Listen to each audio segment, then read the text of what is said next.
إن الحمد لله نحمده ونستعينه ونستغفره ونعوذ بالله من شرور أنفسنا وسيئات أعمالنا من يهد الله فلا مضل له ومن يضلله فلا هادي له أشهد أن لا إله إلا الله وأشهد أن محمدا عبده ورسوله لا نبي ولا رسول بعده اللهم صل وسلم وزد وبارك وأنعم على نبينا محمد صلى الله عليه وسلم وعلى آله وأصحابه وذريته ومن اهتدى بهديه ومن سار بنهجه إلى يوم أن نلقى الله. فيا عباد الله أوصي نفسي وإياكم بتقوى الله وطاعته فقد فاز المتقون. يا أيها الذين آمنوا اتقوا الله حق تقاته ولا تموتن إلا وأنتم مسلمون. يا أيها الناس اتقوا ربكم الذي خلقكم من نفس واحدة وخلق منها زوجها وبث منهما رجالا كثيرا ونساء واتقوا الله الذي تساءلون به والأرحام إن الله كان عليكم رقيبا.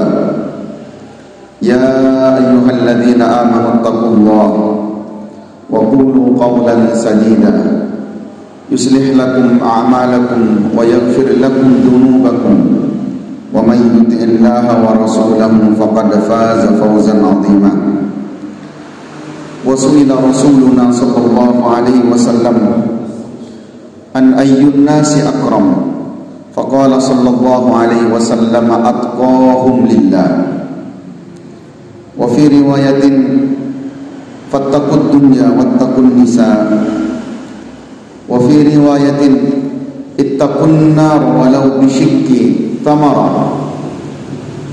وفي رواية اتق الله حيثما كنت وأتبع السيئة الحسنة تمها وخالق الناس بخلق حسن.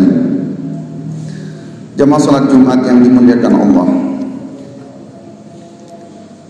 marilah kita bersyukur kepada Allah dengan berupaya meningkatkan kualitas keimanan ketakwaan kita kepada Allah. Banyak cara agar kita bisa mendekatkan diri kepada Allah Subhanahu wa taala. Ada cara-cara yang mahdhah, cara-cara yang memang diatur oleh Allah. Bagaimana kita salat, tata caranya, sebelum salat, setelah salat, ketika salat. Ada cara mendekatkan diri kepada Allah dengan cara-cara yang tidak diatur secara khusus. Tapi bagaimana kualitas penghambaan kita kepada Allah bisa diwujudkan dengan cara itu. Bagaimana kita bermuamalah dengan orang-orang yang ada di sekitar kita. Bagaimana kita senantiasa mewujudkan yang terbaik, menjadi khalifatullah fil ardh, contoh dari semua makhluk, sehingga kita sebagai manusia tidak hanya berupaya mewujudkan kasih sayang Allah kepada kita melalui ibadah-ibadah yang mahdhah saja, terbatas itu saja, tapi juga kita mengupayakan mewujudkannya melalui cara-cara yang juga disebut dengan ghairu mahdhah. Jamaah yang dimuliakan Allah, firman Allah di surat Al-Hujurat ayat ke-10, Allah Subhanahu wa taala berfirman, a'udzu billahi minasyaitonir rajim, innamal mu'minuna ikhwah fa aslihu baina akhwaykum wattaqullaha la'allakum turhamun. Sesungguhnya orang-orang yang beriman itu bersaudara, maka damaikan di antara dua saudaramu dan bertakwalah kepada Allah agar kalian dirahmati. Kita harus merespon ayat ini dengan serius, di mana mungkin sebelumnya kita sudah meresponnya juga dengan serius. Mengapa saat ini, di momen-momen seperti saat ini, kita harus merespon ayat ini lebih serius lagi? Karena sesungguhnya di dalam ayat ini, kalau kita bersepakat bahwa innama itu harful hasr atau harfut taukid, atau disebutkan di i'rabul Quran kaf al-makfufah, maka sesungguhnya yang terbatas bersaudara itu hanya orang yang beriman. Karena al-akhillau yawma idzin aduun illal muttaqun. Orang-orang yang punya kedekatan, kekerabatan, apapun itu nanti, mereka akan jadi musuh di hadapan Allah kecuali orang yang bertakwa. Fa idza nufikha fis suri fala ansaba bainakum. Kalau sudah sangkakala ditiupkan, maka tidak ada nasab di antara kalian, tidak ada lagi. Yang terhitung adalah orang-orang yang bersaudara. Kalau innama kita tarik menjadi harfut taukid, betapa Allah ingin menegaskan bagi kita semua, bukan kita yang mengukur, bukan undang-undang kita yang membuat, tapi Allah menegaskan, kamu orang beriman, kamu bersaudara. Karena itulah tidak ada takbir yang banyaknya di dalam hadis Nabi Shallallahu Alaihi Wasallam untuk agar kita lebih sadar bahwa kita bersaudara, melebihi takbir satu mukmin, satu muslim dengan yang lainnya. Rasulullah mentakbir kita dengan kal bunyani yashuddu ba'duhu ba'da, seperti satu bangunan. Tidak mungkin bangunan itu satu dengan yang lainnya ingin merobohkan, justru yang ada adalah ingin menguatkan. Kama salil jasadil wahid, seperti satu fisik. Idza ishtaka udhun, kalau satu anggota tubuh kita dalam keadaan sakit, nyeri, tada'a lahu sairu jasadihi bisuhri wal humma, bisahari wal humma, maka seluruh anggota tubuh yang lain ikut merasakan. Kaki sakit, mata tidak bisa tidur tengah malam. Anggota tubuh yang lain sakit, pasti otak kita berpikir. Rasulullah juga menyebutkan, wa kunu ibadallahi ikhwana, jadilah hamba Allah yang bersaudara. Kita ini ingin masuk surga bersama. Bukankah nanti di khutbah kedua, dan kita bersama-sama setiap pekan jamaah yang dimuliakan Allah, kita mendoakan saudara-saudara kita sedunia, tak pernah kenal kita wajahnya dengan mereka, kita tidak tahu apa sukunya, yang masih hidup, yang sudah mati, kita doakan semuanya dengan kalimat Allahumma ighfir lil muslimina wal muslimat wal mu'minina wal mu'minat. Kita minta kepada Allah agar mereka diampuni oleh Allah. Dan kenapa kita harus merespon ayat ini lebih serius? Karena saat ini kita kadang-kadang lupa. Kita akrab dengan orang yang menurut kita harus akrabin. Kita anggap mereka saudara karena mereka satu bendera dengan kita, mereka satu lembaga, yang lain bukan. Waliyatubillah. Semua orang yang menyembah Allah, semua orang yang mengikuti petunjuk Rasulullah itu adalah saudara kita. Dan kita tidak ingin sendirian nanti ke surga, kita ingin bersama mereka. Bahkan Rasulullah karena hati-hatinya terhadap persoalan persaudaraan, bahwa kita setara di hadapan Allah. Idza qala al-muslimu li akhihi ya kafir, kalau ada seorang muslim berkata kepada saudaranya, Rasul menyebut saudaranya yang muslim, dia telah mengeluarkan saudaranya, ya kafir, wahai orang yang kafir, orang yang sesat, orang yang keluar dari jalan Allah, faqad ba'a li ahadihima. Kalau kata kafir itu tidak benar, maka kembali kepada dirinya. Mungkin secara hukum seseorang tidak bisa dikeluarkan dari syariat sampai dia menyekutukan Allah, tapi betapa Rasulullah menjaga sehingga kita benar-benar merasa bahwa kita ini bersaudara, jamaah yang dimuliakan Allah. Kemudian Fa'aslihu baina akhwaykum. Ini tugas kita orang beriman. Di sana sini kita menemukan mungkin saudara kita bertikai, entah urusan yang remeh, perkara-perkara keduniaan, urusan politik. Ini sebentar lagi kita akan keruh dengan suasana politik. Selama dia muslim, selama dia mukmin, upayakan hadirlah kita sebagai orang yang menyejukkan. Datang pada mereka bahwa kita ingin menambahkan, karena perintah Al-Quran, wa in ta'ifatani minal mu'minina iqtatalu fa aslihu. Dan realitas kehidupan kita tidak akan pernah lepas dari pertikaian, perselisihan. Pasti ada. Tapi datanglah sebagai orang yang mendamaikan, bukan orang-orang yang kemudian menambah suasana menjadi lebih keruh. Kita ingin umat Islam benar-benar umat yang dibanggakan oleh Nabi Muhammad, yang yashuddu ba'duhu ba'da. Faslihu, damaikan mereka. Kadang-kadang kita dengan yang satu pengajian ada bisikan-bisikan yang kurang nyaman kita terima. Yang saudara kita ini ingin berupaya untuk terus memojokkan tanpa ada upaya. Kalau memang dia keliru, datangi, nasihati. Kalau sudah pernah datangi, sudah berapa kali? Yang ditanya, yang digoreng, yang dibahas adalah bagaimana kesesatan dia, bagaimana kekeliruan. Kita lupa bahwa dia sujud kepada Allah minimal 5 kali dalam sehari, sama seperti kita. Kalaupun ada penyimpangan, kita tidak pernah berupaya dengan serius.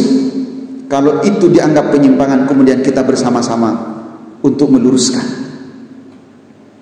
Kita kadang-kadang menjadi orang yang menentukan bahwa dia benar-benar orang yang menyimpang. Sehingga apa? Untuk bertemu dengan orang tersebut, kita seakan-akan berada di level atas. Ini hati-hati. Fa'aslihu baina akhwaykum. Kemudian wattaqullah, dasari semua atas ketakwaan kepada Allah. Fi jami'i syu'unikum, dalam segala perkara kalian, kata Imam As-Sa'di. Bertakwalah kepada Allah, mendamaikan saudara kita. Orang punya banyak tujuan. Ada orang mendamaikan karena saya ingin nanti kalau mereka bersatu, suaranya nanti gabung ke suara saya, agar saya menang. Sudah bukan wattaqullah.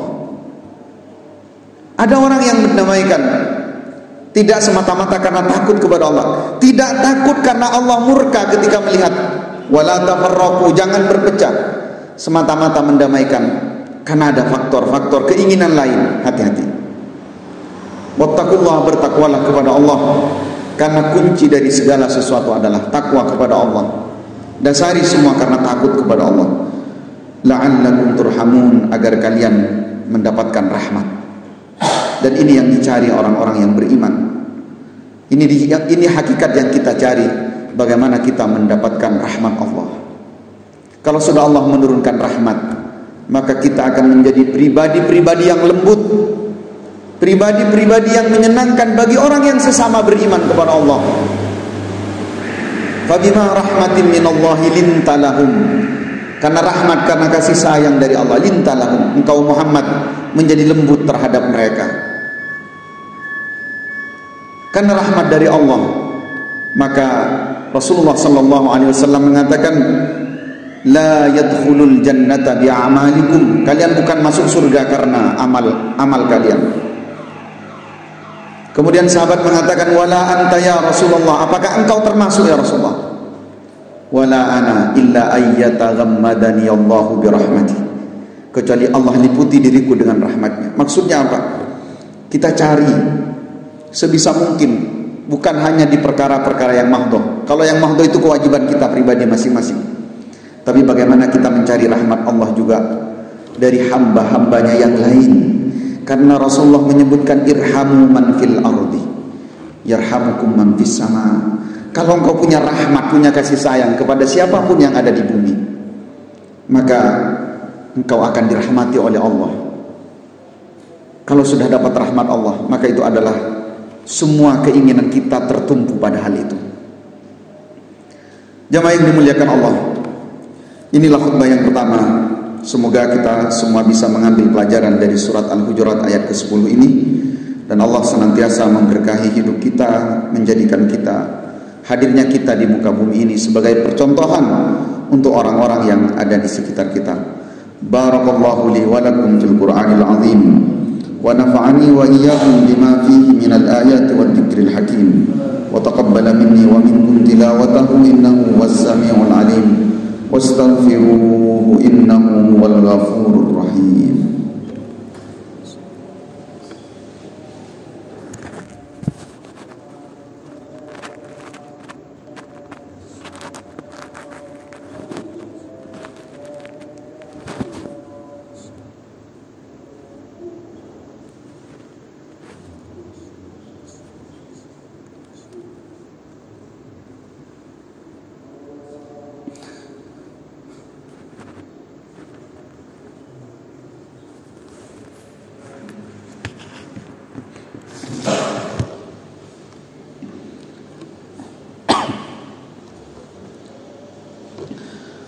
Alhamdulillah wa kafa wassalatu wassalamu ala rasulina al-mustafa asyhadu an la ilaha illallah wa asyhadu anna muhammadan abduhu wa rasuluh la nabiyya wa la rasula ba'dah. Jemaah yang dimuliakan Allah, pada khutbah yang pertama kita semua telah diingatkan melalui firman Allah surat Al-Hujurat ayat ke-10. Maka di ujung khutbah yang kedua ini kita juga harus memperhatikan firman Allah di surat Al-Mumtahanah ayat ke-8. La yanhaakumullahu 'anil ladzina lam yuqatilukum fid din wa lam yukhrijukum min diyarikum an tabarruhum wa tuqsitu ilaihim. Allah tidak melarang kepada kalian untuk berbuat baik kepada mereka. Mereka di sini maksudnya adalah orang-orang Yahudi dan Nasrani di Madinah. Antabarruhum, kamu berbuat baik pada mereka. Wa tuqsitu ilaihim, dan kamu bersikap adil. Allah menggunakan wa tuqsitu ilaihim. Ada sebagian ulama yang menyebutkan al-qistu itu lebih tinggi daripada al-adlu. Artinya terhadap orang-orang yang tidak seiman pun kita tidak dilarang selama mereka tidak memerangi kita untuk berbuat baik kepada mereka, untuk bersikap adil kepada mereka, apalagi dengan orang-orang yang satu iman dengan kita. Maka yang perlu kita cari adalah apa titik kesamaan antara kita dengan mereka. Karena di antara cara-cara musuh Allah saat ini, bagaimana agar kita ini tidak bersatu, bagaimana agar kita ini tidak satu suara, dan hal-hal yang dapat memicu itu kemudian diupayakan agar menjadi lebih besar lagi, sehingga kita menjadi umat yang bercerai-berai. Maka kebaikan-kebaikan terhadap saudara kita mulai dari keluarga kita mulai dari lingkungan kita mulai dari orang-orang yang hidup dengan kita setiap saat. Karena sungguhnya akan sangat indah ketika kita sama-sama dengan mereka mengagungkan Allah Subhanahu wa ta'ala. Akan lebih indah lagi ketika kita bergandengan dengan tangan mereka ketika kita memasuki surganya Allah Subhanahu wa ta'ala. Ibadallah, jamaah yang dimuliakan Allah, satu di antara bentuk kasih sayang kita kepada saudara kita adalah ketika kita mendoakan mereka. Kita doakan mereka dan mereka tidak tahu bahwa kita mendoakan. Idza da'al muslim li akhi, ketika seorang muslim mendoakan saudaranya an dhahril ghaib dan saudara itu tidak tahu, fayaqulul malak, maka malaikat akan berkata di belakang orang ini, amin walaka misluh, amin, semoga untukmu juga. Maka mungkin ada kesalahan-kesalahan di antara saudara kita, ada kekeliruan-kekeliruan yang menyebabkan kita dengan mereka menjadi kurang nyaman. Maka saatnya kita berbuat baik kepada mereka, setidaknya dengan mendoakan kebaikan-kebaikan. Jikapun mereka, mohon maaf, kita anggap selama ini menyimpang, maka kita doakan agar mereka mendapatkan hidayah, agar mereka benar-benar berada sesuai dengan petunjuknya Rasulullah SAW. A'udzu billahi minasyaitonir rajim. Bismillahirrahmanirrahim. إن الله وملائكته يصلون على النبي يا أيها الذين آمنوا صلوا عليه وسلموا تسليما اللهم صل على محمد وعلى آل محمد كما صليت على إبراهيم وعلى آل إبراهيم وبارك على محمد وعلى آل محمد كما باركت على إبراهيم وعلى آل إبراهيم في العالمين إنك حميد مجيد اللهم اغفر للمسلمين والمسلمات والمؤمنين والمؤمنات الأحياء منهم والأموات إنك سميع قريب مجيب الدعوات اللهم أعز الإسلام والمسلمين وأهلك الكفرة والمشركين اللهم آمنا في دورنا وأصلح ولاة أمورنا واجعل اللهم ولايتنا في من خافك واتقى اللهم اصلح لنا ديننا الذي هو عصمة أمرنا وأصلح لنا دنيانا التي فيها معاشنا وأصلح لنا آخرتنا التي إليها معادنا واجعل الحياة زيادة لنا في كل خير واجعل الموت راحة لنا من كل شر اللهم ارزقنا حسن الخاتمة اللهم هون علينا في سكرات الموت والنجاة من النار والعفو عند الحساب ربنا آتنا في الدنيا حسنة وفي الآخرة حسنة وقنا عذاب النار عباد الله إن الله يأمر بالعدل والإحسان وإيتاء ذي القربى وينهى عن الفحشاء والمنكر